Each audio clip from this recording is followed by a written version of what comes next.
We're back. 5-second pause or whatever it was. That turned out okay. Yeah, it's gonna be a little bit crunchy looking, but it's all right. I don't know if I'll be able to pressure flake out all the nasty bumps on the edges, but maybe.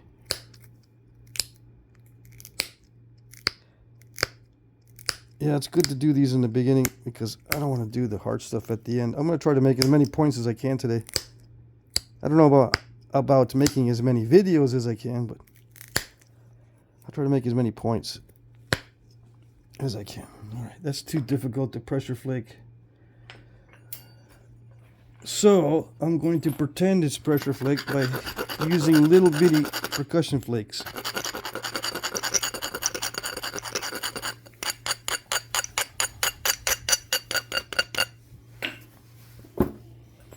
Okay. Much easier. Yeah.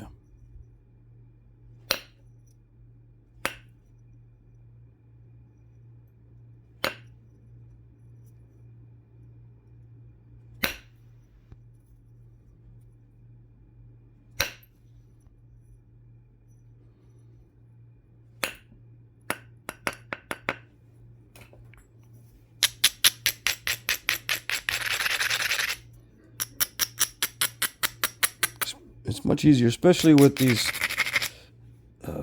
pressure flakes that I was going to do to damage control some of this stuff on the edge. It's just too much force.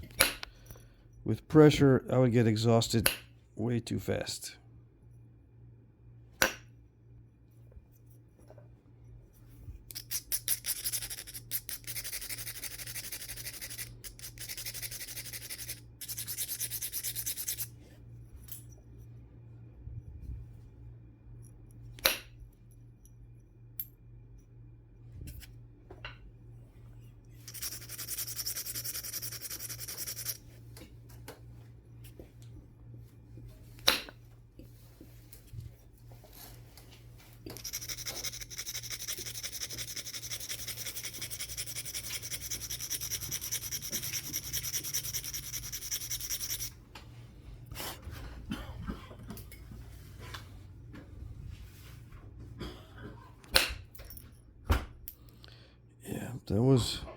That was more than just a damage control flake. That was kind of a thinning flake. Yeah. I saw the opportunity, so I said, let's take it. Even though there's some risk.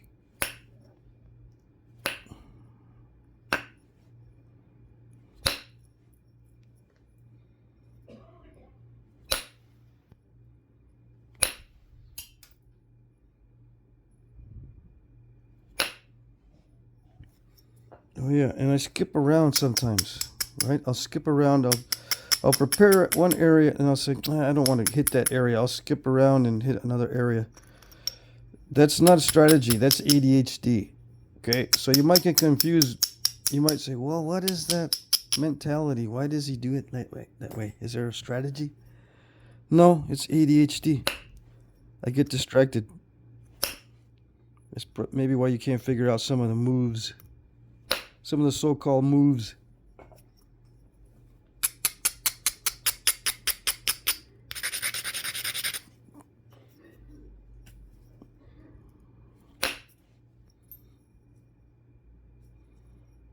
I'll see something. Ooh, that looks better. Let's do that one.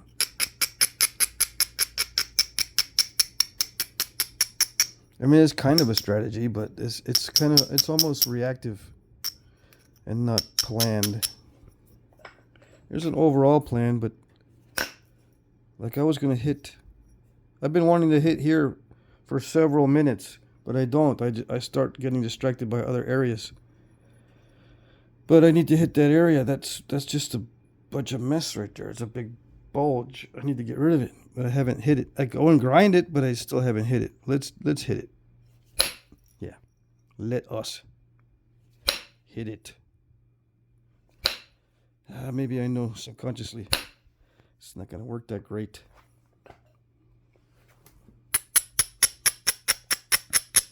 knew it.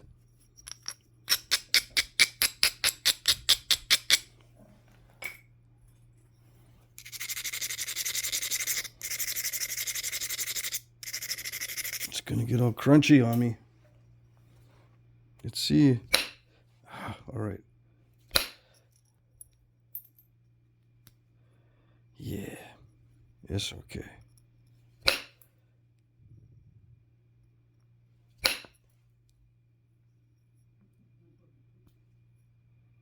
See, the terminations aren't feathery on a lot of these flakes, and that's one way you can tell it's not high grade. When the terminations are not feathery, when they're like this, they give you this kind of junk. It's not high grade material. But you're saying sometimes Obsidian does that? Right away, some of you will immediately find the exception. And that's true, yes. Obsidian does that. But did I say Obsidian is high grade? I've classified Obsidian into low and high grades. Yes, I have. Not all of it's high grade. Well, all my Obsidian does that. Does that mean all my Obsidian is low grade? Yeah, it's either your Obsidian is low grade or you're low grade.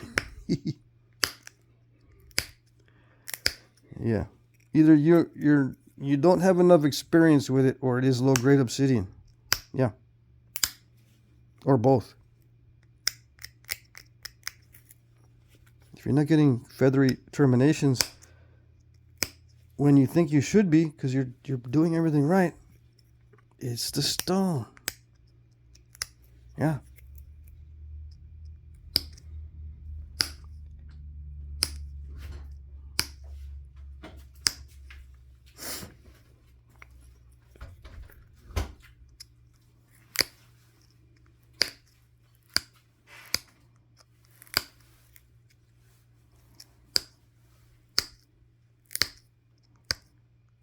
This looks just like peanut butter. But it's not the peanut buttery stuff that you buy from rock sellers. This is just a weird Texas chert. It's not that peanut butter stuff, okay? So don't be thinking this is high-grade peanut butter. It's not. High-grade peanut butter is more translucent than this, too.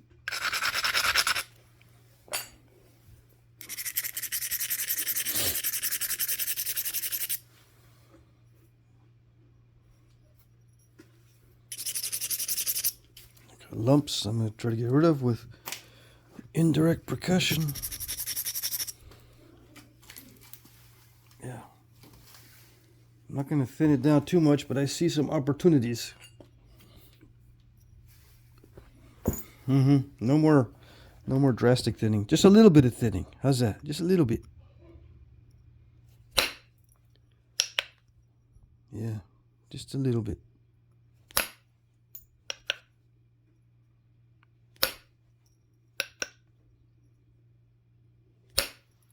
Just wanted to get rid of the lumps there.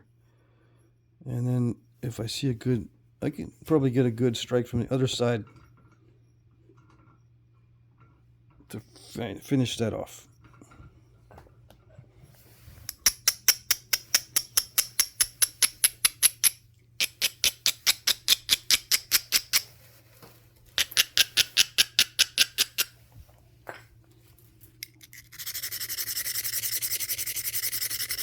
I grind this whole area because that's the whole area of opportunity for getting that out. Knocking that thickness out of there. It's not thinning, I'm just getting rid of some thickness. How's that? Okay. Did it do it? Why did I come in from the tip? Because that was the highest spot. That seemed to be the highest area. Besides, there's more mass behind opposite the strike. So you use the mass of the workpiece against itself whenever possible. That's the rule. You didn't know? Now you know.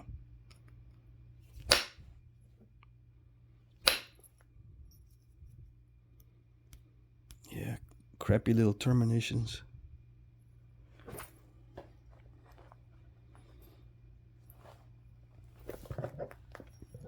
It doesn't feather out. Yes, I know.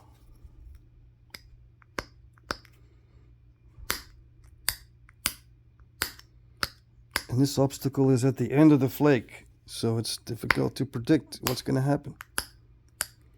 So you try to control the initial conditions even more than usual.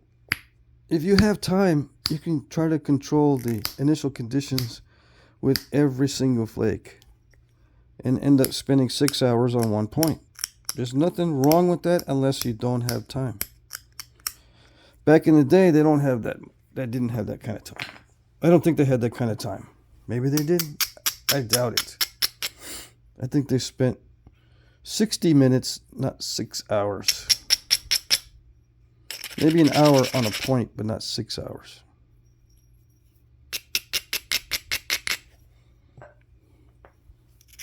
And I'm not even kidding. I know guys that will spend hours and hours and hours on a single point. Of course, it's a lot bigger than this usually, but I've seen them do it. I've asked them, how long you been working on that one? Let's see, I started yesterday, so let's see. What time is it? It's already noon. I've been up since 8 o'clock, and I started it yesterday. So, yeah, that is a thing. See, and I distracted myself so I would not mess up that perfect platform. Yeah. Okay, good.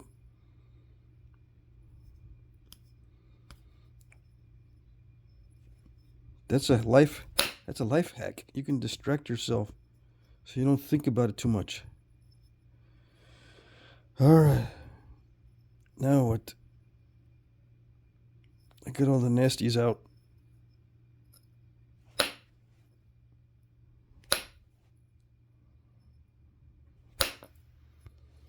I would look on my phone for the picture I took yesterday of a point that I liked, but I can't look at my phone because it's also my camera. What was I looking at? I'm trying to remember. Trying to remember.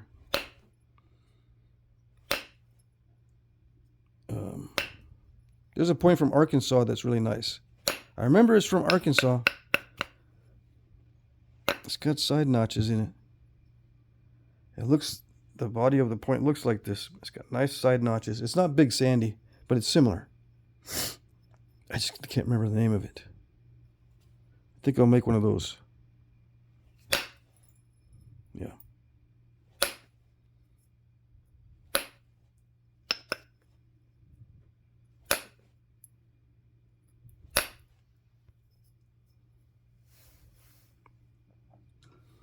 Okay.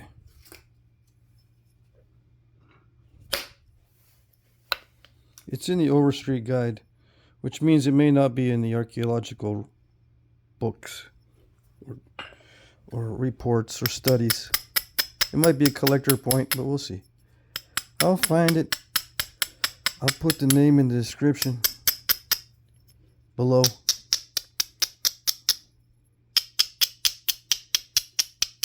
If this does not break, or if I end up making something else, it won't be in the description.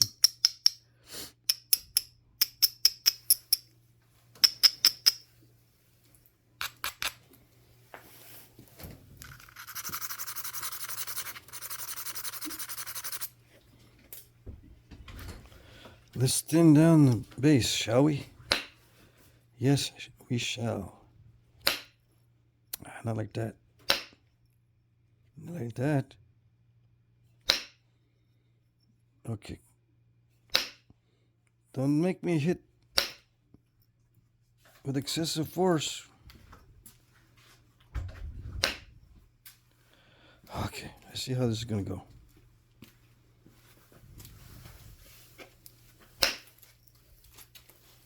I gotta sneak up on it. What does that mean to sneak up on it? It means hit it in a spot that normally you wouldn't hit to try to get a flake in an area that you were planning on getting the flake from. Normally I would just attack it straight on right there, but since it wasn't moving, I moved over. Since that edge was not yielding, I moved over and struck a little bit a different area. That's what sneaking up on it means. Yeah.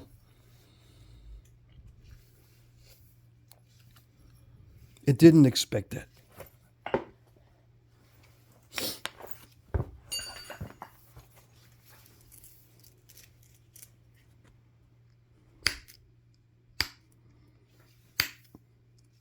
maybe subconsciously I knew that was a better strike.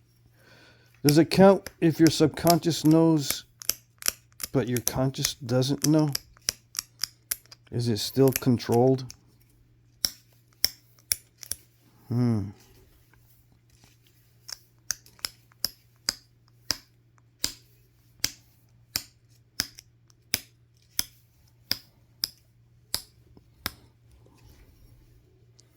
If you believe the subconscious takes over everything, and you also believe that all flakes are controlled,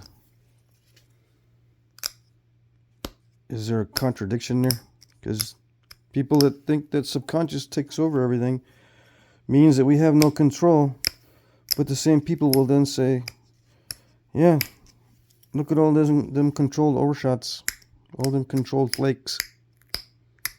Same people.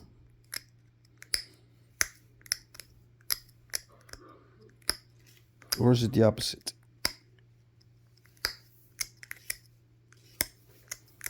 It's mostly conscious, and those overshots are not controlled. No. I think it's the opposite. I think it's mostly conscious, but it's not controllable.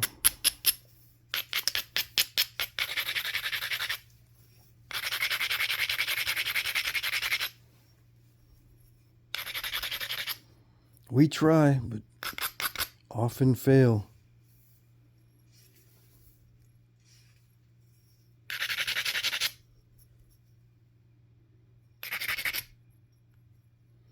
I'm going to notch it there, so I need to thin it in that area.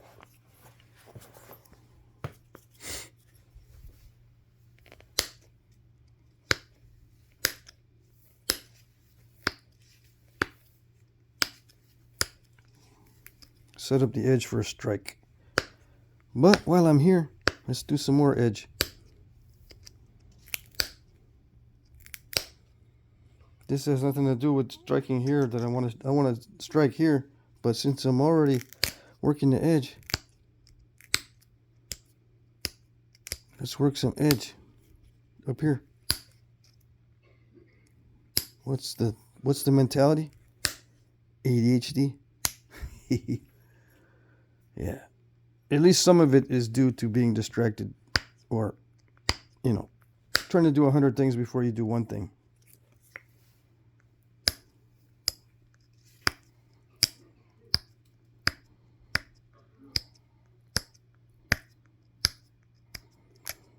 What are you doing? Can't you tell I'm setting up to strike here? That's why I'm over here doing this. Yeah. You didn't know? Way up over here, because I'm preparing to strike there. Isn't it obvious? Yeah.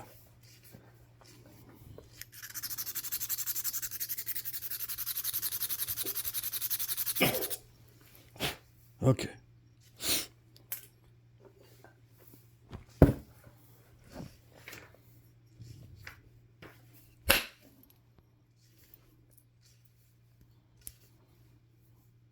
I think that's better. Yeah.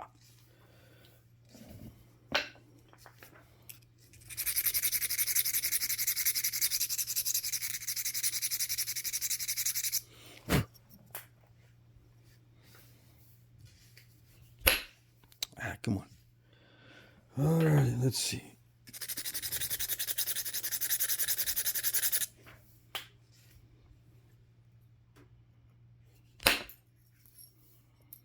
You might ask, why did you grind down here? Because it's over grinding. It's called over grinding. When it looks like I'm grinding in an area that I'm not supposed to be grinding, it's because I'm not supposed to be grinding there. Yeah. But it's over grinding due to, I don't want to be going, so I just, it's a lazy. Yeah. Okay.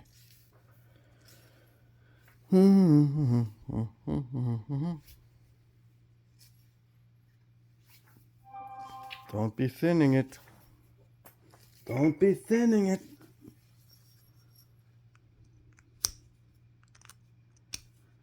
I'm already thinking about thinning it again. This is not high grade stuff, so don't be thinking about thinning it.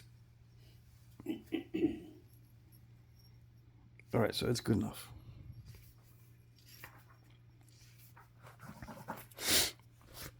Yeah, have you found that Arkansas point yet? No. Let's see. Let's see. We'll take a little pause for station identification and look for the point from Arkansas. It's south central.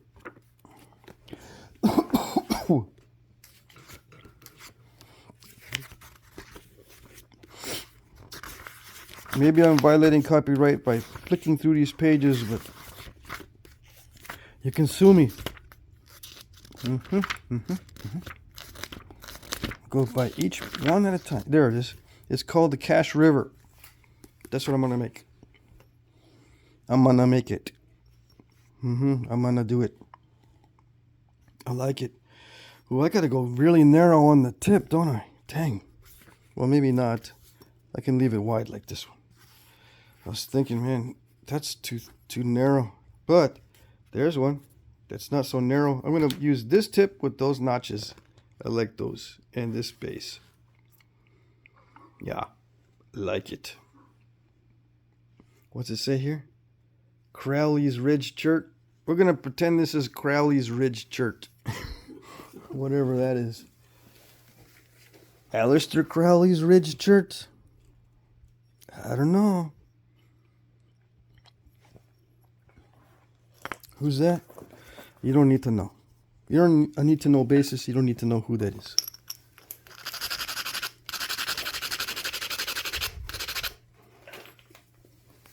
Okay. Cache River. Luckily, it was in the C. ABC. Didn't have to flip through those pages all that much. Now, what was that? Someone's going to ask exactly what page and what version of the Overstreet. Okay, here it is.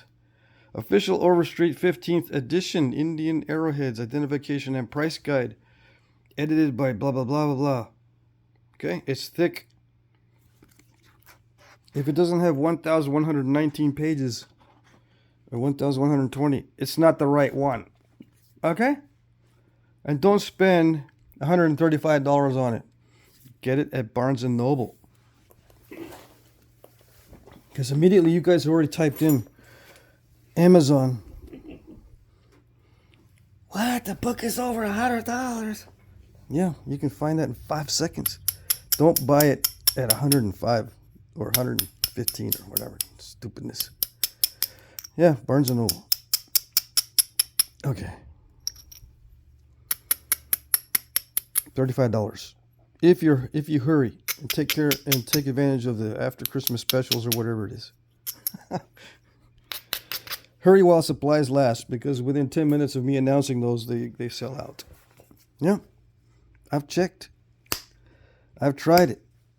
I said, wait a minute. I just recommended a book. I need to get another one. I have to go look at it. It's already sold out. By the time I finish the video, I check on it. It's sold out. Is it a coincidence? Maybe.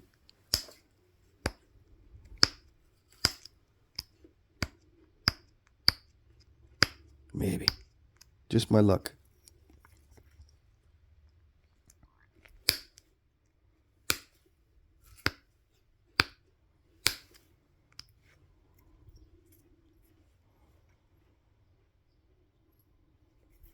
Yeah, I'll recommend that price guide over any so-called Flintknapping book. It's better to look at the finished product than to try to study what someone has written down about napping. You can learn what you need to know about napping by doing it yourself, because you're going to end up developing your own style anyway. But you need something to go by, so you get a book that shows the point styles. It's better.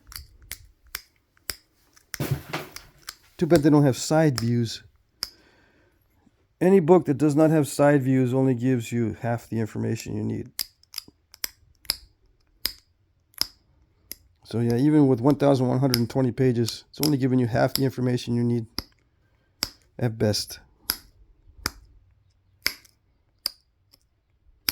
There's no color to the pictures either, so it's probably giving you 30%.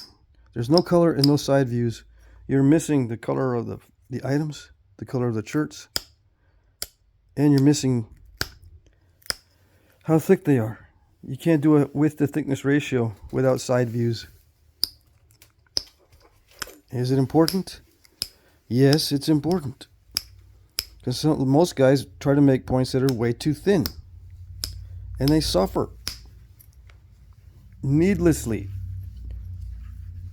Or they get good at thinning and they say to themselves, thinning is napping. Napping is thinning. If you're not thinning, you're not napping. Yeah, they get that mindset. They only show thin stuff. Because if you're not thinning, you're not napping.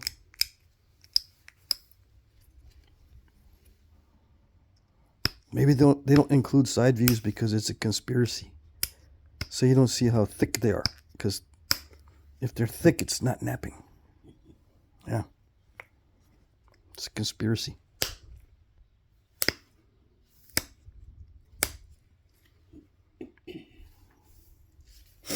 All right. Or as I tell my kids, it's a conspiracy. Yeah.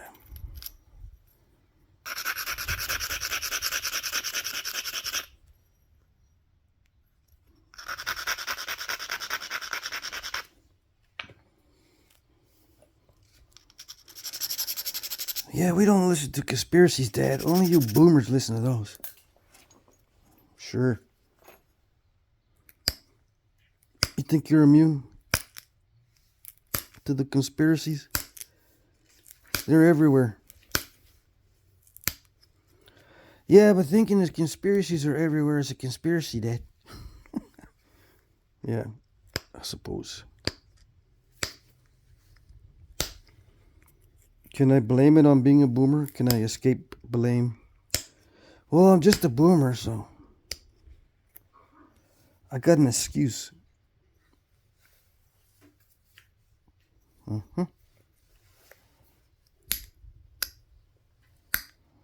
Can't help myself.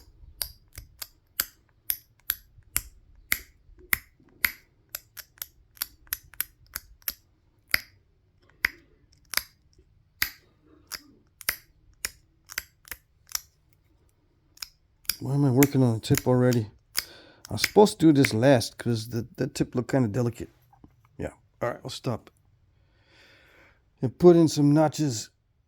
All right. 28 minutes. Can I finish it in a reasonable amount of time? So that Henry can watch it. Who's Henry? You're on a need to know basis. You don't need to know. Yeah.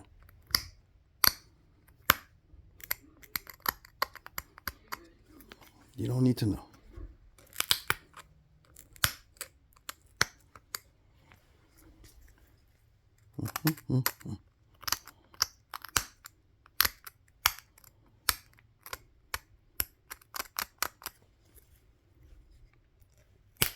It's so quiet.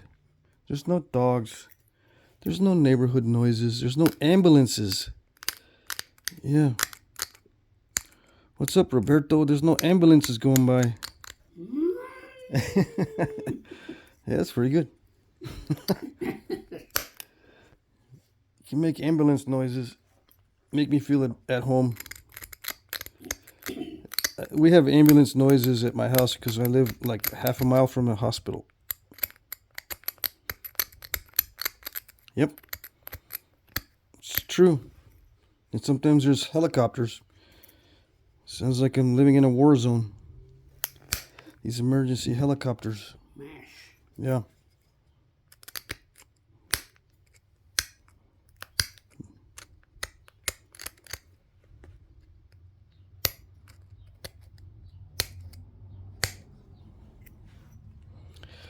Did it do it?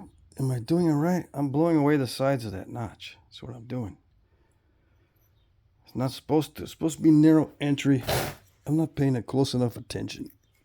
Let's see.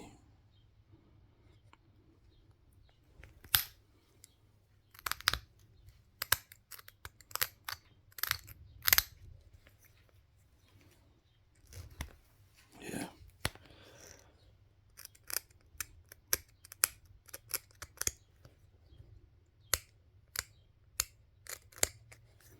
Let's see if I can match it on the other side. It does look like a big sandy. Cache River. I had never heard of it until I looked it up yesterday or the day before.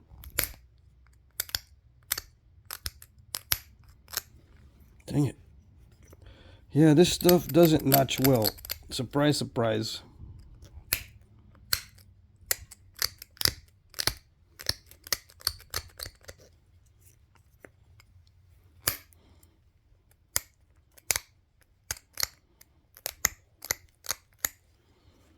Okay, that's really thick right there. So what I'm going to do is I'm going to cheat.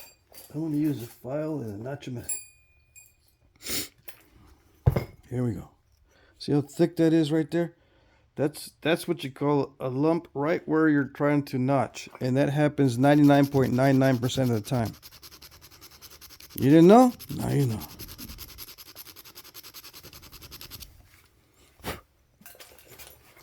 So this may be the solution to the problem.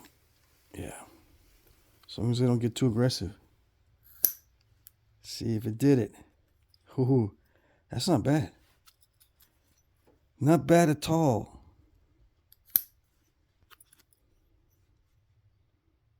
Yeah, cool. All right. I didn't need to, compared to the effort I would have had to expend with a pressure flake, that was nothing. That was no effort at all. Maybe a little anxiety, a little stress. That's it. It was a nail biter because it can just blow out that ear right there. This is the ear down here and the barb up here. In case you didn't know. Alright, since it's still pretty thick, I might do another strike with the notchomatic. No, I'll just press that one off. Alright.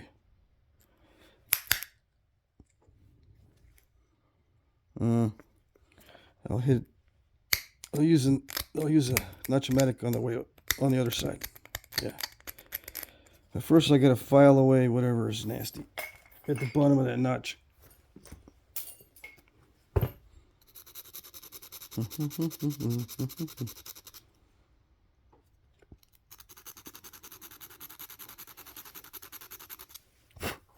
Okay.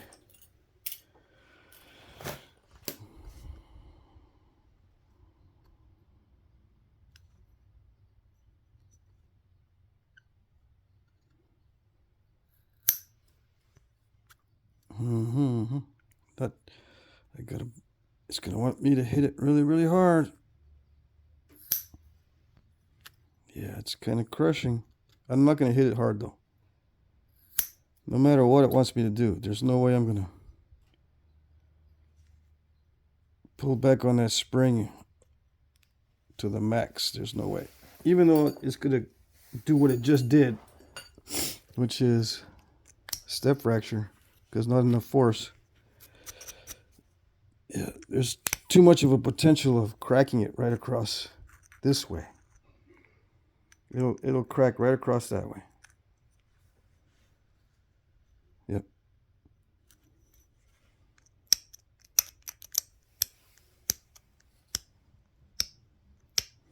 Rather have nasty than nothing at all.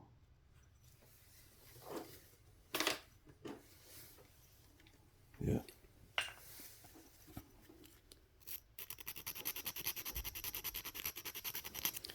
I'm thinking that those notches weren't that deep on these. I don't need to go any deeper than that.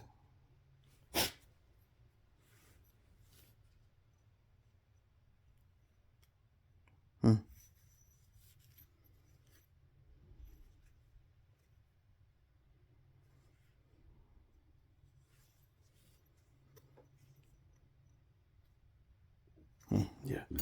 I don't need to go any deeper, so let me just get rid of those file marks then. Okay.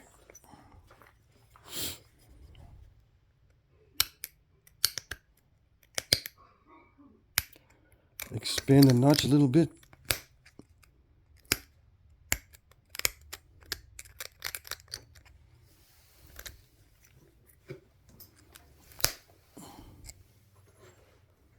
Oh yeah, nice.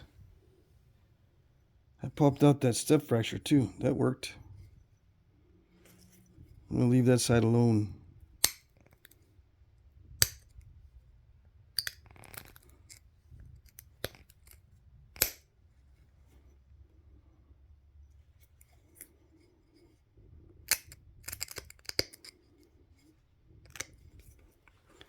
Okay, so there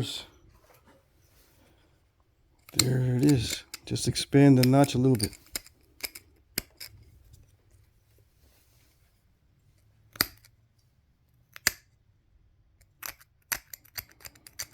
Yep, and then clean it up on the edges. Okay, the base is a little bit concave, so that's what I'm going to do.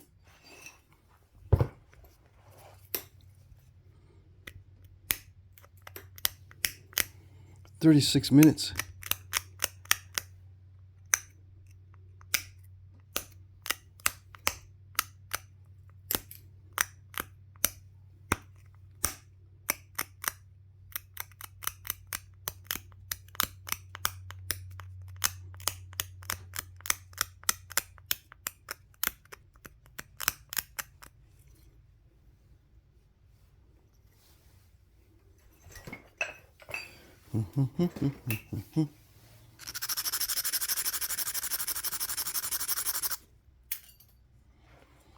I didn't see that they have several thinning flakes, or was it all random?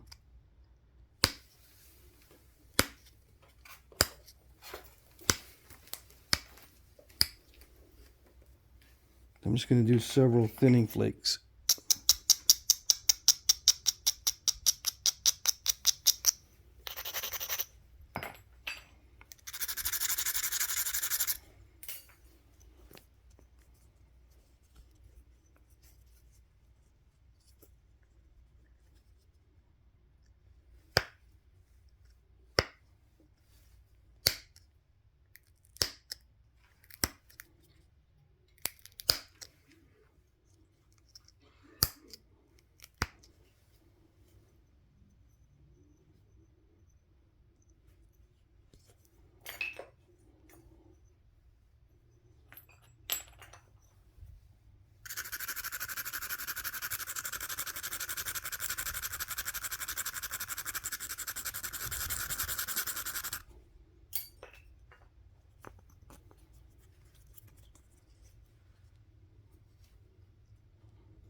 Gotta pop out at least one big flake. Yeah. All right.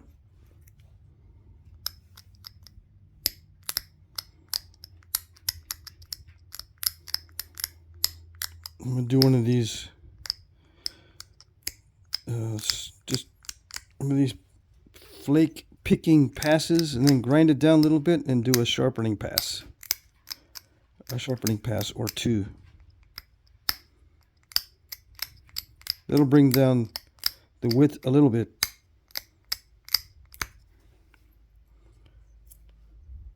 Right, if I pick at the edge, it makes it easier to grind it down for the sharpening pass.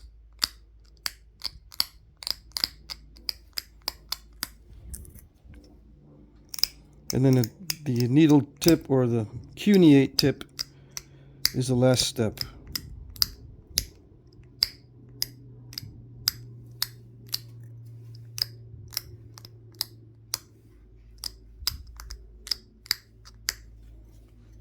Okay, ready? Ready for the grinding on the sharpening pass. Do a rough grinding to get rid of all the weak areas. And then do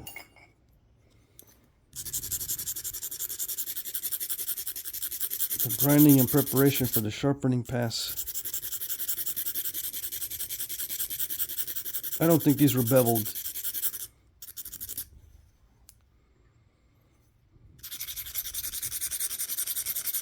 Grind it more where I think I'm going to take off bigger flakes.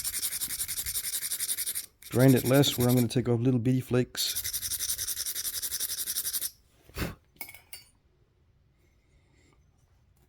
And then go to town. All right.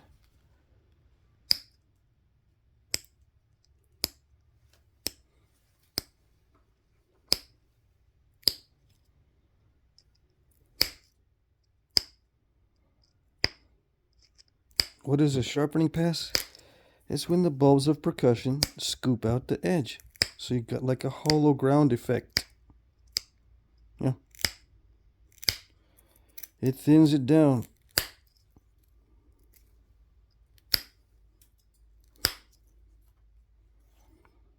Makes it cut better. Come on. What's it doing?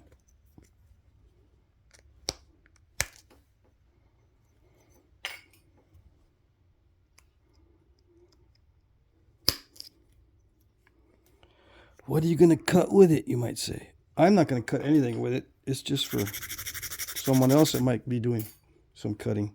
Maybe. Yeah.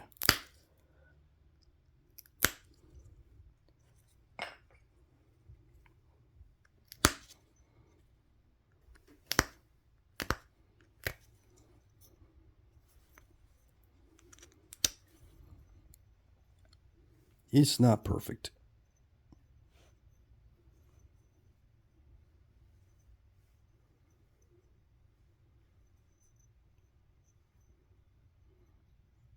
If I did some percussion sharpening, I probably wouldn't have encountered that. What is percussion sharpening? Just using the indirect percussion to knock off these flakes instead of a pressure flaker. That way they travel further. They have more power and they won't stall and crackle. I don't like that look. Let's redo this whole edge. Yeah.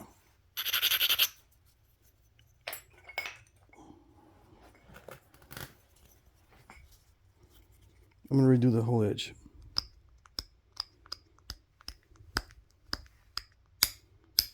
Because that's exactly the look I don't like. Exactly.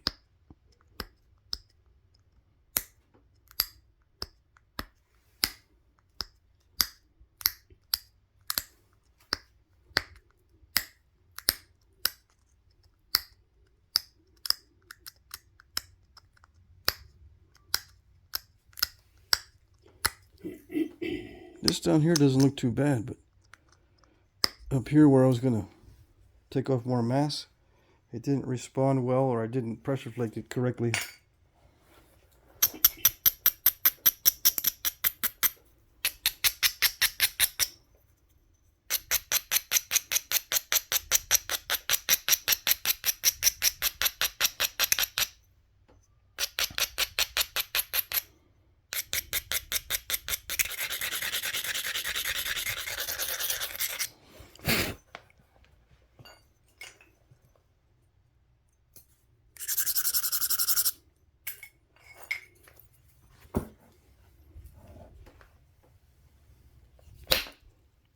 Not like that.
Okay, let's try it again.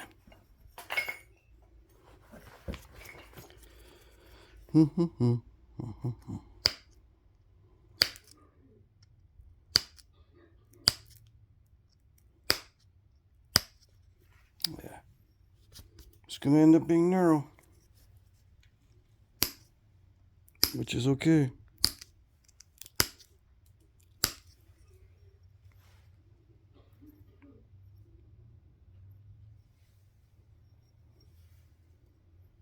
I could leave that in there, but nah. All right. Yeah, just that means a lot more pressure flaking and longer than 30 minutes for sure. 46 minutes. I'm going to add another 10 minutes onto this. Just because of that one ring crack right there. At least another 10 minutes.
Did you find the crash river? Mm-hmm. Looks like a lot of pressure flakes, huh? On the base and on the sides. Let's see. Yeah, it looks like a lot of pressure work on the base. It looks like they use some tough stone too. All right. Yeah, a lot of pressure work. Very fine chipping. This one not too much with the fine chipping. All right.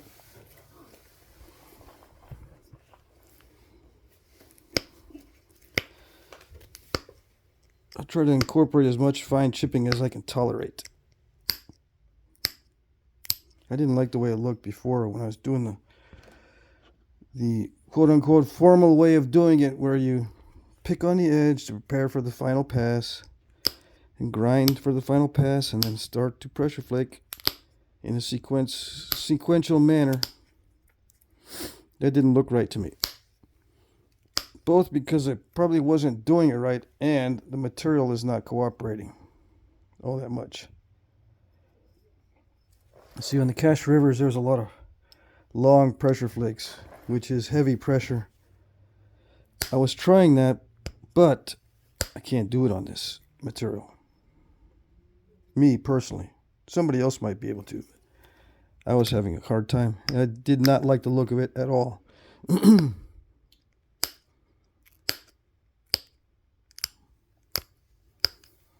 So I cleaned it up some bold flakes. Thin down some of the thick spots. And that's it. I think we're almost there.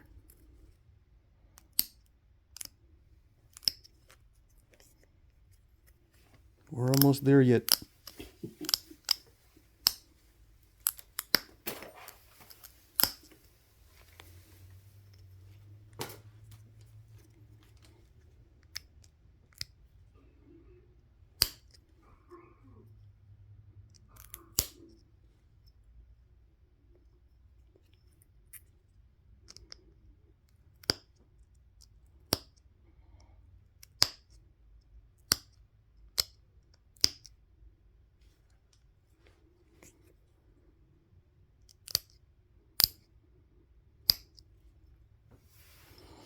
Yeah, okay. I think it's good.